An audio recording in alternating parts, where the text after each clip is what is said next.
On my last Manufacturing Monday video, I made the argument that your 3D printer sucks. And I gave 3 reasons why I think your printer sucks. The first reason I gave is because it fails. If you look at consumer electronics, they just don't fail. Like your microwave, it never fails. It just works. It heats the food. You look at your dishwasher or your fridge. Your fridge never just fails and lets all your food rot. It just doesn't happen, right? Consumer electronics do not fail. The second reason I gave is because they're slow. And I can hear you saying that they're not slow. They're actually the fastest way to make things. And I'm going to tell you, just look at the video right now. This is an Ender 3 printing in real time. It's boring. Like, I'm just going to sit you in front of it and make you watch it. Stare at this and tell me that this is exciting or interesting in any way. And I've seen it firsthand. Whenever I show somebody a printer, the first question I get asked is, how long does it take to print something? And when I show it to them for more than 10 seconds, and they see that it's already been done half of a layer, their eyes glaze over and they completely lose interest. And for me personally, I've used tens of printers for hundreds of hours. I don't care about the printer anymore. The printer itself is no longer interesting to me. I want the thing that comes off the printer. Like, the thing that comes off the printer is infinitely more valuable than the printer itself. Because I've already used printers, they're not interesting. I've never used the thing I'm making. And that's the second reason. I want the print now, however, it takes hours for the printer to make it. And the third reason that I think your printer sucks is because it prints crap. And I don't mean that the parts are crap, I mean the material it prints them in is crap. Like, you look at PLA, PLA is the only material that consumer printers can do well. Like, ABS warps too much, PETG strings too much, all the exotic materials are hydrophilic, meaning that you have to bake them and rebake them and use heated enclosures and all this crazy stuff, which are not suited for common printers today. And that's a problem because PLA sucks. You look at industry, you never see PLA parts in industry because the only reason it exists is because it prints well. That's the only reason PLA exists. I expected this to be a polarizing viewpoint, and I completely understand that, people love printers and they don't want to be told that they suck.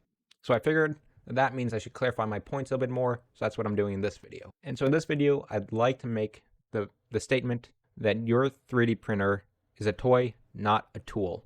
And this isn't saying that it's worthless or anything, but I want to draw a distinction down the middle between what a toy is and what a tool is. In my head, a tool is something that is boring, right? You look at a wrench. You get a wrench or a screwdriver for Christmas, right? I got a screwdriver for Christmas. I'd be like, Grandma, what the hell? Why do I want a screwdriver?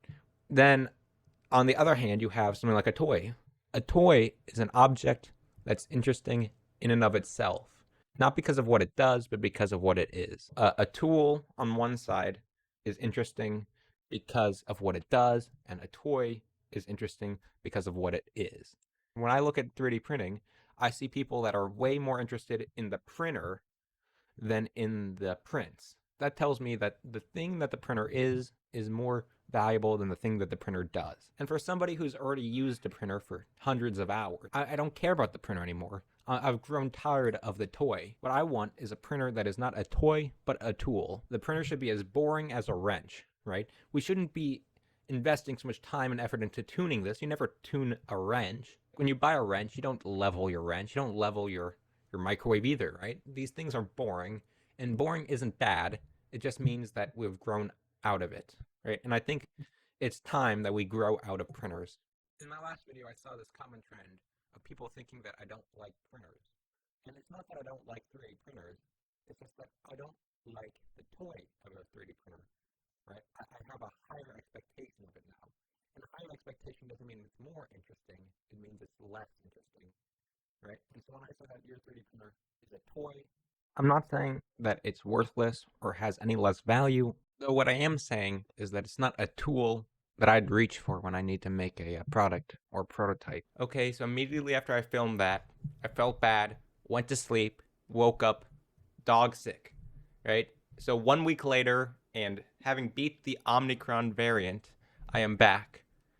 And when I was going through this to edit, it's kind of down and negative, and I don't really like the place it was. So I think I'm going to take it to a more positive light for this half of the video.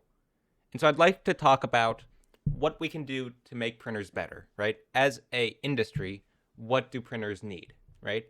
So I'd like to address my first problem with 3D printers, which is that 3D printers fail. Mature products don't fail. I've gone over this in my past video. I'm not going to go over it anymore.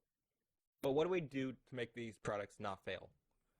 And I think that this is kind of a systemic thing in the market, which is that all of my friends, right? I ask them, what printer do you own? You can probably guess what printer they own because it's a Ender 3. Everyone owns an Ender 3, right? It's this bottom of the barrel, cheap import printer that works quite well. I don't blame them for getting the most bang for their buck, but it is a very cheap printer. And I don't blame it for being cheap, but it doesn't give them the room to make it quality. And when other people are trying to look at the 3D printing market, what do they see? They see all of these cheap import printers, and that establishes an anchor for what the market wants, right? They sell thousands of these cheap printers, and the big boys who are trying to bring a new product to market see this, and they have no ability to make a quality product because they don't think there's a market for it. Because of that, we don't see any quality printers, which is what it takes to get a printer that doesn't fail. Because in the end, most of failing is because of crappy design. Really, crappy materials and crappy design is why printers fail. My second point was that printers are slow. I don't know why manufacturers haven't made faster printers. Maybe it's still an expense thing. Maybe it's that their tools and their factories have already been set up to make the printer that they're making, and they don't want to change it until they're forced to. But faster printers are 100% possible. Look at this video. This is a video of a 3D printer printing incredibly fast. This is homebrew. Somebody did this in their own house by designing it themselves. And it's better than practically everything else you can buy on the market. There is no reason that a professionally designed and professionally manufactured machine cannot be this fast. I think that in the future, all machines will at least have to be this fast because this is easy. Like if you can do it in your own house, it has to be possible to manufacture it.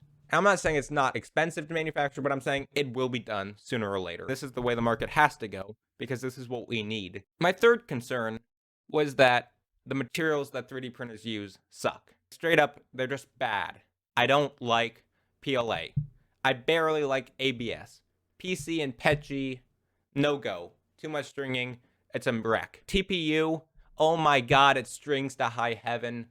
I can't use anything meaningful with it, and it bubbles, and it's nasty. I don't know what to do about this. Material science is hard, and I think it's going to take some time for us to get somewhere decent. So I do think there is a path forward. This is from Formnext, amazing series of videos, and these two videos I'd highly recommend. First one is a material science engineer talking about the different future materials.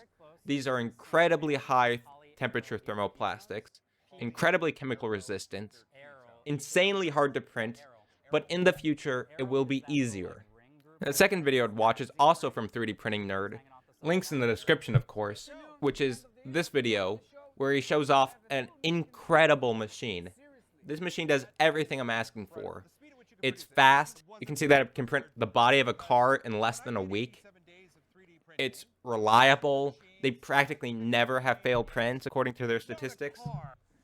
And it prints in a resin, in a seemingly engineering material, a material that doesn't degrade, a material that doesn't melt at 100 degrees. This printer does everything I'm asking for, and I think we will see more like this in the future. I think that the only way that the 3D printing market can go is towards these role models. I think that's all I have for printers.